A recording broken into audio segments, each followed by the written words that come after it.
Assalamualaikum warahmatullahi wabarakatuh. Bismillahirrahmanirrahim. Alhamdulillahirabbil alamin. La ilaha illallah wahdahu la syarikalah, lahul mulku wa lahul hamdu wa huwa ala kulli syai'in qadir. Asyhadu an la ilaha illallah wa asyhadu anna Muhammadan abduhu wa rasuluh. Allahumma shalli ala Muhammad wa ala ali Muhammad kama shallaita ala Ibrahim wa ala ali Ibrahim fil alamina innaka Hamidum Majid. Alhamdulillah sahabat percikan iman, dengan izin Allah Subhanahu wa taala, pagi ini kita akan isi dengan bedah hadis, ya, yaitu membahas buku yang ada di tangan saya, Riyadhus Shalihin. Buku ini ditulis oleh Imam An-Nawawi dan saya terjemah dengan metode baru, yaitu per kalimat, dan saya beri penjelasan bagian-bagian yang memang perlu dijelaskan. Untuk bagian yang udah jelas, saya biarkan dengan membaca terjemahannya, sahabat-sahabat tercinta bisa memahaminya, ya. Insya Allah hari ini kita bahas bab 13. Jalan kebaikan itu banyak. Saudara-saudaraku tercinta, ada hal yang harus kita renungkan. Pintu surga itu bukan satu.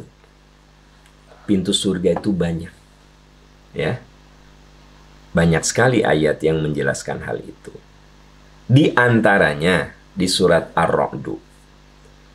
Jannatu adni yadkhulunaha wa man salaha min abaihim wa azwajihim wa dzurriyyatihim wal malaikatu yadkhuluna alaihim min kulli bab. Mereka masuk ke dalam surga, bertemu dengan nenek moyang mereka, ayah ibu mereka, pasangan hidup mereka. Wal malaikatu, dan para malaikat, yadkhuluna alaihim min kulli bab. Malaikat datang ke semua pintu surga. Semua. Ya. Berarti pintu surga tuh banyak. Salamun alaikum. Selamat. Kalian sudah sukses, sudah sabar menjalani hidup di dunia. Fani'ma uqbaddar. Inilah tempat tinggal yang terbaik. Nah, jadi di dalam ayat itu, di surat Ar-Ra'd dikatakan bahwa memang pintu surga itu bukan satu, banyak. Kenapa? Nah, ini hadis-hadisnya yang akan menjelaskan bahwa jalan kebaikan itu banyak. Ada orang yang masuk surga lewat pintu sedekah, karena memang dia itu orang yang dititipi Allah dengan rezeki, tapi dia penuh kedermawanan. Boleh jadi dia masuk surga dengan kedermawanan. Ada orang yang tidak begitu diberi banyak harta, tapi ilmu. Dan dia mau berbagi dengan ilmunya tanpa pamrih. Maka dia masuk surga lewat pintu ilmu. Ada orang yang dia diuji dengan kekurangan harta, tapi orang itu sabar. Maka boleh jadi dia masuk pintu lewat apa? Pintu kesabaran menghadapi kemelaratan. Jadi saudara-saudaraku tercinta, jalan-jalan kebaikan itu banyak sekali. Sehingga tidak ada alasan bagi kita untuk mengatakan, saya mah lemah di bidang ini, saya mah lemah di bidang itu. Ternyata pintu kebaikan tuh begitu banyak. Tidak ada alasan untuk mengatakan saya tidak bisa. Nah, ini yang akan dijelaskan di buku yang saya terjemah ini, yaitu Riyadhus Shalihin. Mari kita lihat. Seperti biasa Imam An-Nawawi seringkali membuat metode setiap bab.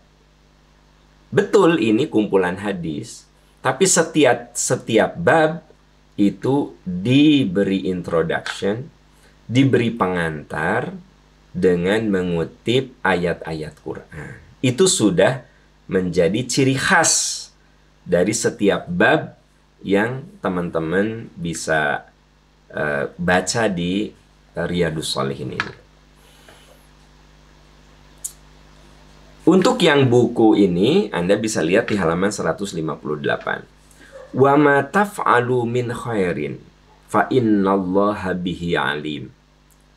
Allah Maha mengetahui kebaikan apapun yang kamu kerjakan. Nah, ini menggunakan kata-kata wa ma taf'alu, apapun yang kamu kerjakan dari sebuah kebaikan, Allah Maha tahu. Gitu. Nah, apa itu kebaikan-kebaikan? Nanti di hadis-hadis itu akan dijabarkan. Wa ma taf'alu min khairin ya'lamhullah. Allah mengetahui segala kebaikan yang telah kamu kerjakan. Faman ya'mal mithqala dzarratin khairan yarah. Siapa mengerjakan kebaikan sekecil apapun, walaupun itu sebesar biji dzarrah, biji yang paling kecil, niscaya Allah akan perlihatkan balasannya kepada kita. Man amila sholihan falinafsih. Siapa yang mengerjakan kebaikan, sesungguhnya kebaikan itu untuk dirinya. Nah, jadi memang kalau kita lihat, kebaikan itu bukan untuk orang, untuk diri kita. Kalau saya membantu orang dengan uang saya, ya, jangan dikira saya rugi. Ada orang yang butuh bantuan, saya kasih 100.000. Coba, di dompet saya tadinya 500.000, 100.000 saya keluarkan. Sebenarnya saya tidak rugi, karena yang abadi di sisi Allah bukan yang sisa di dompet. Di dompet saya 500.000, ya, saya sedekahkan 100.000. Sebenarnya yang abadi itu yang 100.000 dan yang berlipat-lipat itu, bukan yang 400.000 yang ada di dompet saya. Nah, makanya man amila sholihan falinafsih. Siapa yang berbuat amal soleh itu sebenarnya untuk dirinya. Kalau Anda memaafkan orang lain, Anda pikir untuk orang? Bukan, untuk Anda, untuk saya. Karena ketika saya memaafkan orang lain yang menyakiti saya, menyakiti Anda, sebenarnya itu yang rileks kita, kan? Sekarang gini, Anda disakiti, lalu Anda tidak memaafkan, Anda dendam. Siapa yang capek? Ya Anda. Tapi kalau Anda disakiti, Anda maafkan. Ya, minimal Anda bisa tidur karena sudah memaafkan. Tapi kalau Anda tidak memaafkan, Anda nggak bisa tidur. Anda nggak bisa makan enak. Karena ingat terus dengan omongan yang menyakitkan itu. Tapi begitu Anda memaafkan, ya sudah selesai urusan. Nah, makanya Allah berfirman, Man amila sholihan falinafsih. Siapa yang beramal soleh, sesungguhnya amal soleh itu untuk dirinya, bukan untuk orang lain. Nah, itu 4 ayat yang dikutip ketika Imam Nawawi membahas bab jalan kebaikan itu banyak.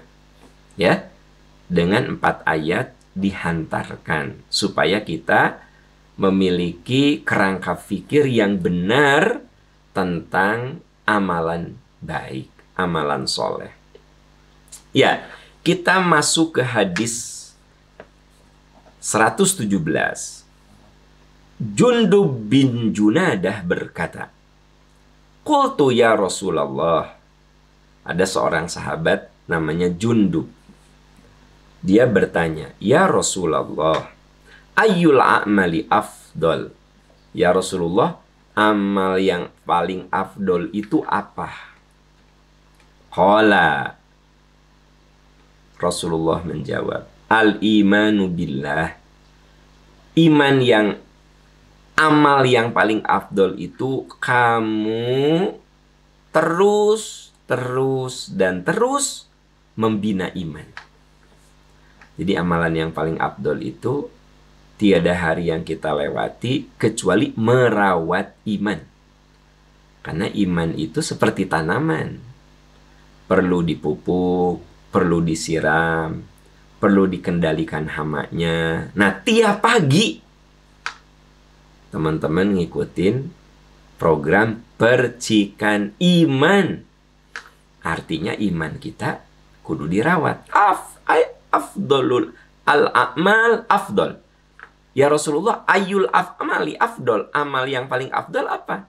Al-imanu billah. Kamu rawat imanmu. Jadi sebelum teman-teman beraktivitas, ya, melakukan amalan yang paling afdol, yaitu merawat iman melalui percikan iman. Makanya kita sebut programnya percikan iman.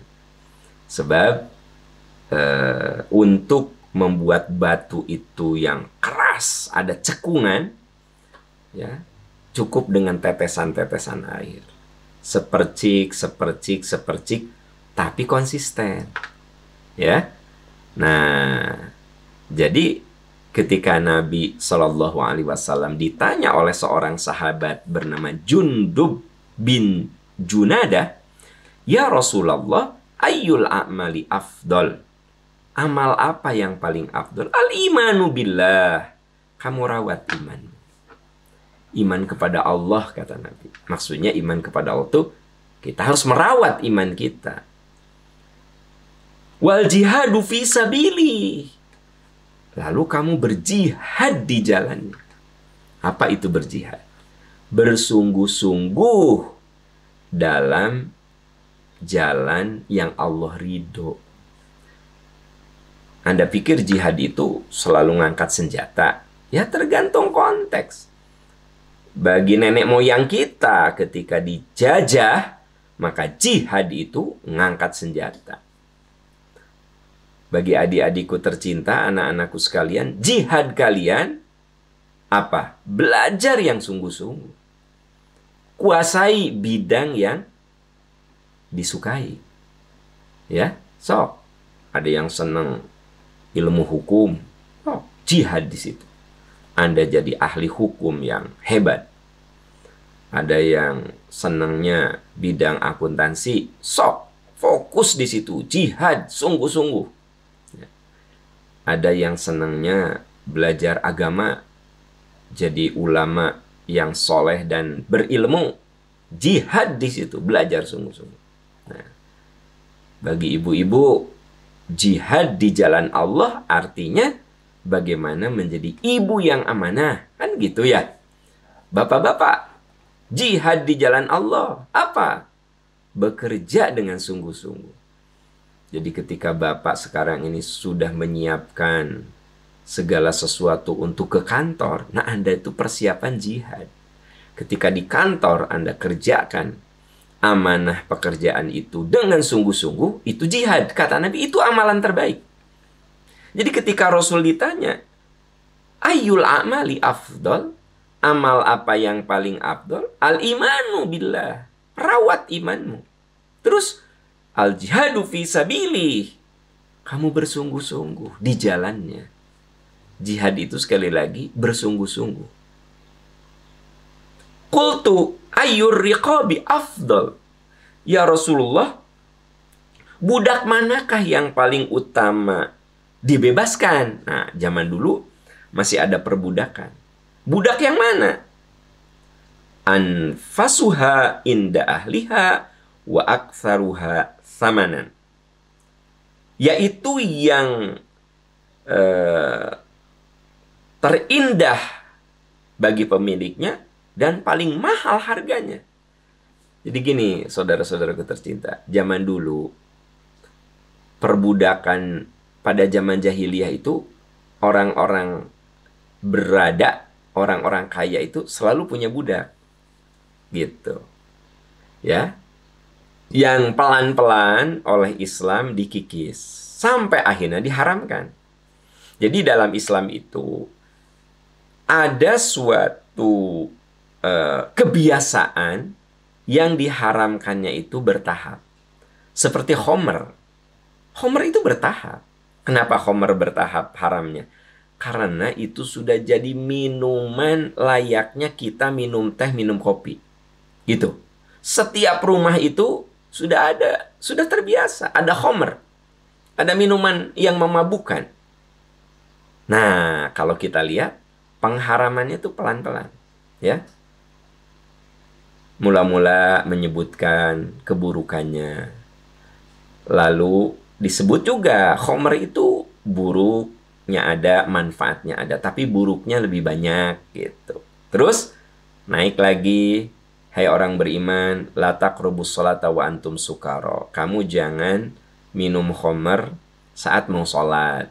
Nah, sampai akhirnya turun, innamal khamru wal maisir wal azlamu rijsum min amali syaitan.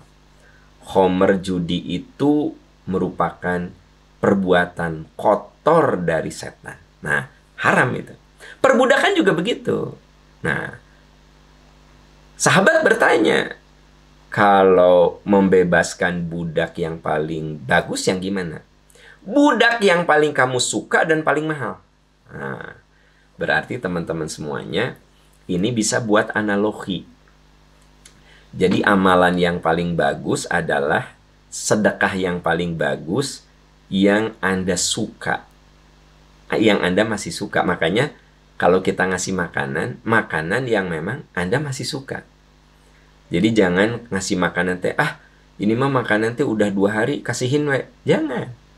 Jadi kalau makanan yang masih fresh, masih bagus, masih Anda juga pasti masih menikmatinya. Kalau Anda mau kasih, nah itu yang diberikan itu yang terbaik. Kalau ibu mau ngasih kerudung, coba kerudung yang masih Anda suka, ya. Yang paling mahal, paling Anda suka. Kalau Anda mau ngasih baju, ya baju bekas, tapi baju yang masih Anda suka, masih layak, gitu loh. Nah, jadi ternyata kata Nabi, amalan memberi yang paling bagus, kamu memberikan sesuatu yang kamu masih suka. Ya, nah begitu. Tapi hadis ini berbicaranya adalah tentang hamba sahaya. Ya, ayyur riqabi afdal ya Rasulullah. Kalau hamba sahaya yang paling afdol, yang aku merdekakan yang mana? Yang paling kamu suka dan paling mahal. Ya, nah itu kan namanya hamba sahaya zaman dulu. Nah, zaman sekarang apa yang paling Anda suka? Sedekah yang paling bagus yang mana? Yang masih Anda suka. Nah, gitu ya. Qultu fa illam af'al. Aku nanya, ya Rasulullah, bila aku tidak bisa mengerjakan itu karena keterbatasanku, ya, aku tidak bisa jihad di jalan Allah, aku tidak bisa memerdekakan hamba sahaya karena kelemahan aku. Bagaimana ya Rasulullah? Qala tu'inu sani'an aw tasna'u li akhraq. Kata Nabi, berilah pertolongan kepada orang yang bekerja, atau engkau mengerjakan sesuatu kepada orang yang kurang pandai bekerja. Nah, jadi gini. Sok, kalau kamu nggak bisa, atuh bantu pekerjaan. Ya. Atau ringankan pekerjaan orang. Nah, itu tuh kamu sudah melakukan satu amalan. Jadi bapak-bapak, kalau misalnya ya meringankan pekerjaan istri, sekedar misalnya mengambilkan piring, ya, Anda bikin kopi sendiri, bikin teh sendiri, karena lihat istri lagi repot ngurus anak, itu tuh kata Nabi bagian dari amalan. Kalau kita belanja, ya, lihat istri bawa barang, kiri kanan pegang begitu. Nah, suami itu mengambil barang-barang yang dibawa istri. Itu adalah kata Nabi, tu'inu sani'an aw tasna'u li akhraq. Kamu meringankan pekerjaan orang. Ya. Meringankan pekerjaan orang. Kan kita lagi membahas bab apa coba? Bab jalan kebaikan itu banyak.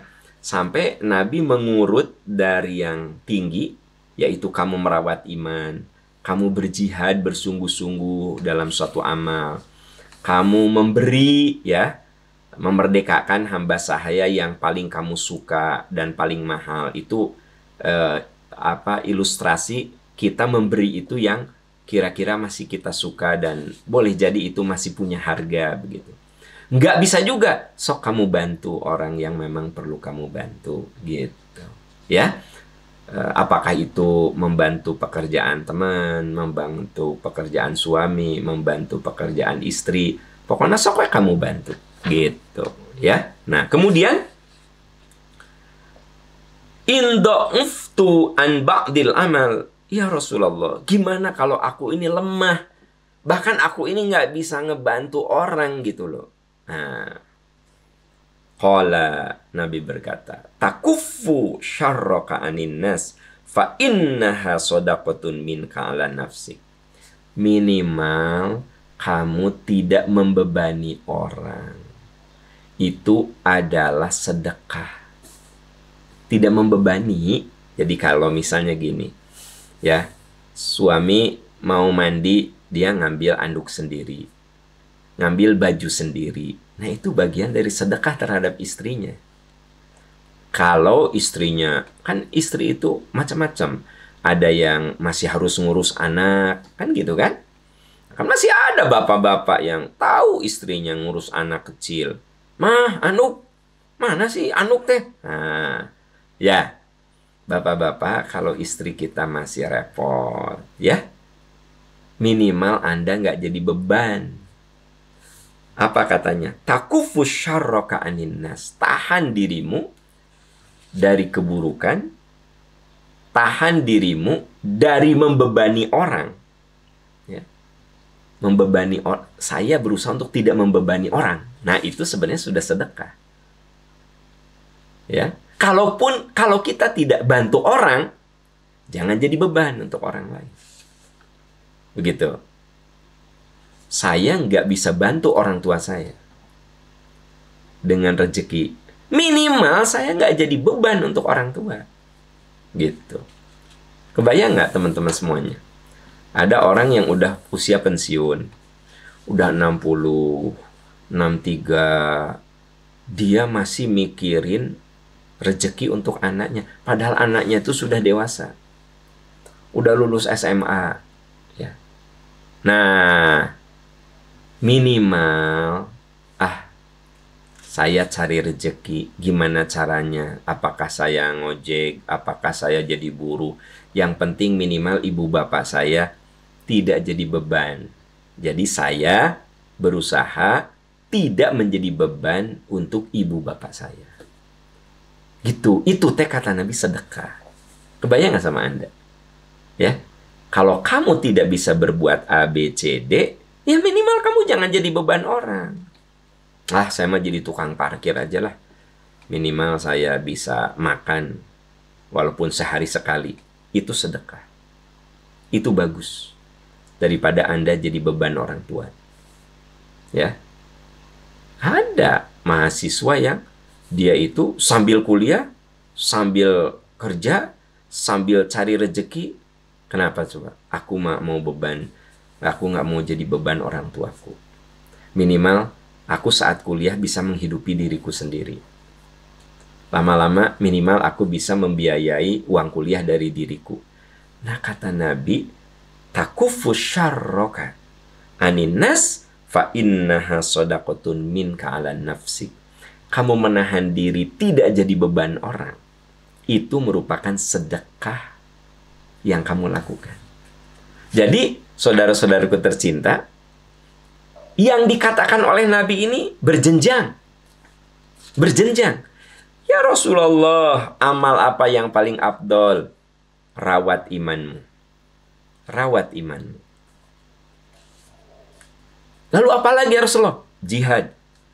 Kamu bersungguh-sungguh membela agama Allah. Bersungguh-sungguh kamu bekerja. Bersungguh-sungguh kamu mencari ilmu. Bersungguh-sungguh kamu jadi ibu, jadi ayah, jadi karyawan. Ya Rasulullah, kalau aku masih lemah gimana? Ya. Apa kata Nabi? Minimal kamu meringankannya. Kalau kamu tidak bisa utuh gitu, meringan. Saya nggak bisa juga ya Rasulullah. Minimal kamu jangan jadi beban orang. Gitu. Ya. Keren nggak sih? Keren banget. Sehingga seorang yang beriman itu tipe yang penuh kemandirian. Nggak mau aku jadi beban orang lain. Gitu. Ya. Nah, ini teh gampang diomongin. Tapi kalau dilaksanakannya ya butuh konsistensi. Butuh usaha. Gitu. Butuh usaha. Ada di tempat olahraga orang yang sudah umurnya hampir 70 masih rajin olahraga. Waktu ditanya, "Kakek, itu usia 70 kakek masih rajin olahraga." Apa jawabannya? "Aku nggak mau jadi beban anak-anakku dan cucuku." Jadi beliau ini hidup sehat dari muda. Gitu ya. Jadi beliau ini dari muda itu udah rajin olahraga. Dari muda itu sudah pola hidupnya benar, pola makannya benar. Nah, karena kita ini saat usia 60, 70 seperti apa tergantung bagaimana di usia sebelum itu kan. Jadi ada seorang kakek, dia itu dari muda sudah jaga kesehatan. Apa coba jawabannya? "Kakek, ini kakek usia 70 masih rajin olahraga." Ya. Olahraganya itu olahraga yang memang beneran olahraga. Lari, jalan, nge-gym, ngangkat beban. Ya, umur 70-an kan ngangkat beban sesuai dengan kadarnya kan. Fit itu si kakek itu. Usia 70, fit. Apa jawabnya? "Aku nggak mau jadi beban orang lain." Itu sedekah. Karena dia bilang, "Aku lihat teman-temanku ada yang sudah di kursi roda. Sanu ngadorong cenata. Istrina. Aku lihat ada yang sudah dituntun. Siapa yang nuntun? Cucunya. Ada umur 70, sudah disuapin. Siapa yang nyuapin? Cucunya. Saya nggak mau jadi beban anak cucu saya." Hebat. Hebat. Kenapa? Itu tuh sedekah. Jadi kalau kita berusaha untuk hidup sehat dari sekarang. Nih adik-adikku yang masih muda-muda, anak-anakku sekalian. Kan hidup sehat itu investasinya dari sekarang. Apa yang Anda makan, itu yang akan menentukan seperti apa tubuh Anda. Apa yang Anda kerjakan akan menentukan seperti apa kualitas diri kita secara fisik. Benar nggak? Nah, kalau Anda nggak mau jadi beban orang, saya nggak mau jadi beban orang, gimana? Hidup sehat, olahraga rajin, makan yang sesuai dengan ukuran umur dan kesehatan kita. Niatnya satu, saya nggak mau jadi beban untuk istri saya, nggak mau jadi beban untuk anak cucu saya. Nah, itu teh sodakoh. Keren nggak sih? Menurut Anda keren nggak sih? Ya, hadis Nabi ini dahsyat teman-teman sekalian. Apa kata Nabi? Takufu syarraka anin nas fa inna sodakutun minka ala nafsik. Kamu berjuang untuk tidak jadi beban orang lain, itu sedekah. Nah, jadi untuk adik-adikku, anak-anakku tercinta yang masih muda-muda, katakan dalam hati, aku nggak mau jadi beban istriku, aku nggak mau jadi beban anak cucuku, aku harus sehat. Berarti gimana tuh? Sekarang, investasinya dari sekarang.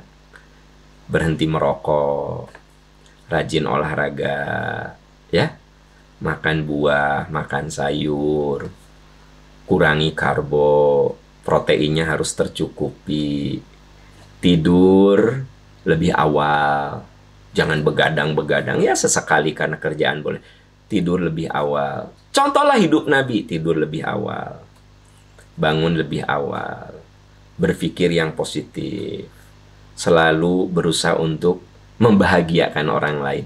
Ada penelitian orang yang ingin membahagiakan orang, dia akan bahagia. Dan itu semua membuat kita di kemudian hari, mudah-mudahan insya Allah tidak jadi beban orang lain. Ya, nah gitu. Jelas ya teman-teman ya? Wah, ini hadisnya keren banget ya, luar biasa nih.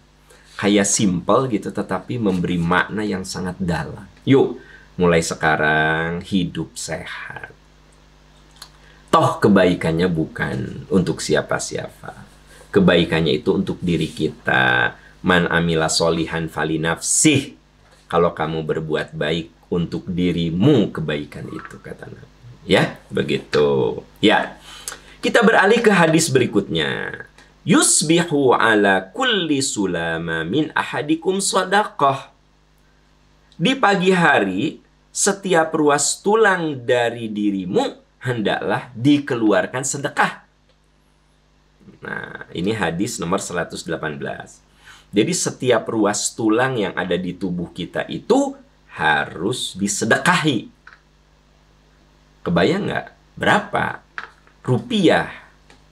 Berapa uang yang harus Anda keluarkan? Setiap pagi kamu sedekah untuk setiap ruas tulang.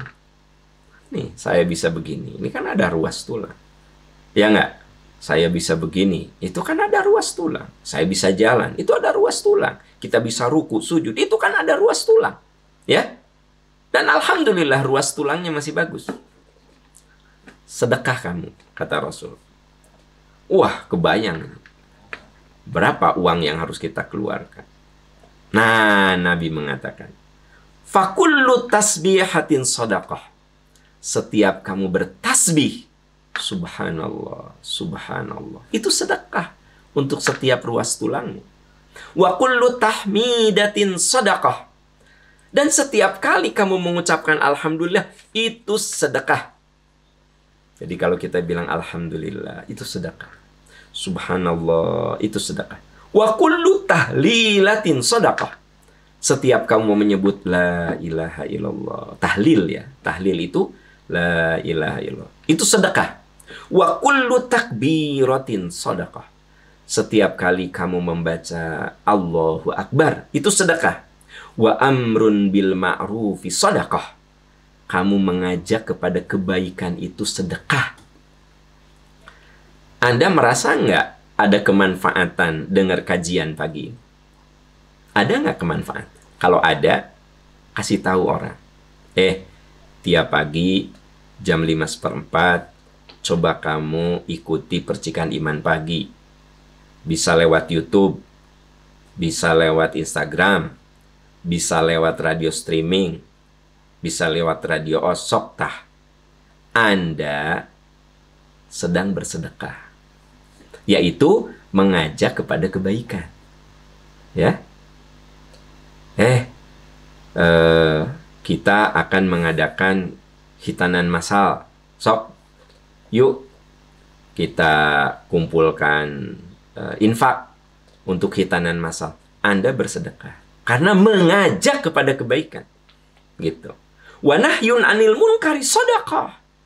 Mencegah kemunkaran juga sedekah.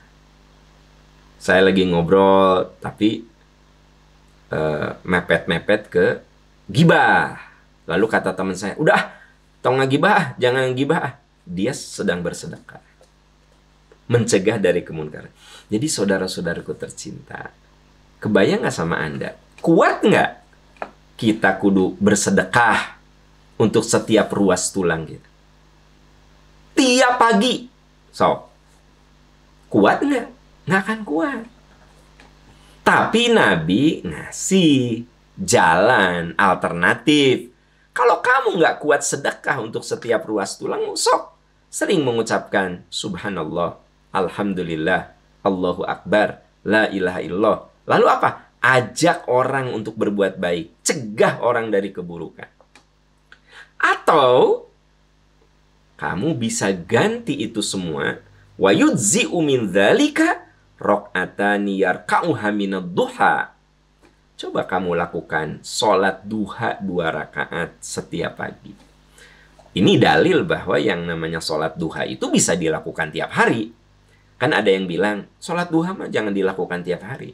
Loh, ini hadis yang mengatakan di antara sedekah untuk seluruh ruas tulang kita, ya, selain baca subhanallah, alhamdulillah, Allahu akbar, la ilaha illallah, selain kita mengajak kepada kebaikan, mencegah dari keburukan, yarka'uha, kata Nabi, wa yujzi'u min dzalika raq'atani yarka'uhuma minad duha. Coba kamu lakukan sholat duha 2 rakaat. Hadis Muslim. Jangan lupa kita lagi cerita apa? Kita lagi cerita jalan kebaikan itu banyak. Jadi tidak ada alasan bagi kita untuk tidak beramal soleh, karena semua ada alternatif-alternatif yang lebih ringan. Kalau kamu nggak bisa melakukan ini yang ideal, coba kamu lakukan ini. Jadi aplikatif, saudara-saudaraku tercinta. Sangat ya sederhana gitu ya. Kebayang nggak? Kalau kita tidak bisa sedekah untuk setiap ruas tulang, sok kamu atuh banyak zikir, subhanallah, alhamdulillah, Allahu akbar. Sok atuh kamu teh ajak orang pada kebaikan. Gitu. Apa susahnya sih ngasih tahu ada majelis taklim? Apa susahnya sih kamu mengajak ada kegiatan-kegiatan yang baik? Sok ajak pada kebaikan. Gitu. Apa susahnya sih ngasih tahu teman-teman bahwa tiap pagi ada percikan iman pagi gitu, ya? Kasih linknya. Nah, ini linknya, sok tiap pagi kamu dengerin. Apa susahnya? Ya? Dan itu jadi jariah. Kebayang nggak? Kalau Anda memberitahu acara ini ke teman, lo teman Anda teh jadi rutin, itu tuh jariahnya terus ngalir gitu. Padahal gampang kan? Cuma ngasih link. Nih, dengerin, sok. Nah, sederhana, benar nggak sih? Nah, gitu. Ada majelis taklim, kasih tahu. Kebayang nggak? Orang yang Anda kasih tahu, ternyata dia pergi ke majelis taklim. Anda tuh dapat pahala. Teteh, tiap hari Ahad di Arjasari ada majelis percikan iman. Ya, sambil piknik lah. Ke sana juga banyak yang buat tram. Nah, di sini yuk. Ternyata teman Anda itu mau dan rutin. Apa yang terjadi? Anda dapat jariah. Ya. Anda dapat jariah. Jadi seperti Anda itu punya mesin amal. Terus saja, setiap kali dia beramal, Anda dapat pahalanya. Tanpa pahala orang itu dikurangi. Dahsyat sebenarnya. Ya. Nah, hadis ini mengatakan, kalau kamu tidak bisa bersedekah untuk setiap ruas tulang kamu, sok atuh kamu baca tasbih, tahlil, ya, la ilaha illallah, subhanallah, alhamdulillah. Kamu ajak orang lain dalam kebaikan, kamu cegah orang lain dari keburukan, atau kamu duha 2 rakaat. Yarka'uhuma minad duha. Kamu sholat 2 rakaat duha. Ya. Nah, ini dalil bahwa duha itu boleh dilakukan tiap hari. Karena kan ada yang bilang, duha mah nggak boleh dilakukan tiap hari. Ini dalilnya. Hadis Muslim. Nah, hadis ke berikutnya, hadis ke 119 di buku yang saya terjemah ini, Riyadhus Shalihin. Uridat alayya a'malu ummati hasanuha wa sayyi'uha. Fawajadtu fi mahasini a'maliha al-adha yumatu 'anit thariq. Ditunjukkan kepadaku, Abu Dzar berkata bahwa Nabi Shallallahu Alaihi Wasallam pernah memberikan tausiah, pernah memberikan nasihat kepada kami.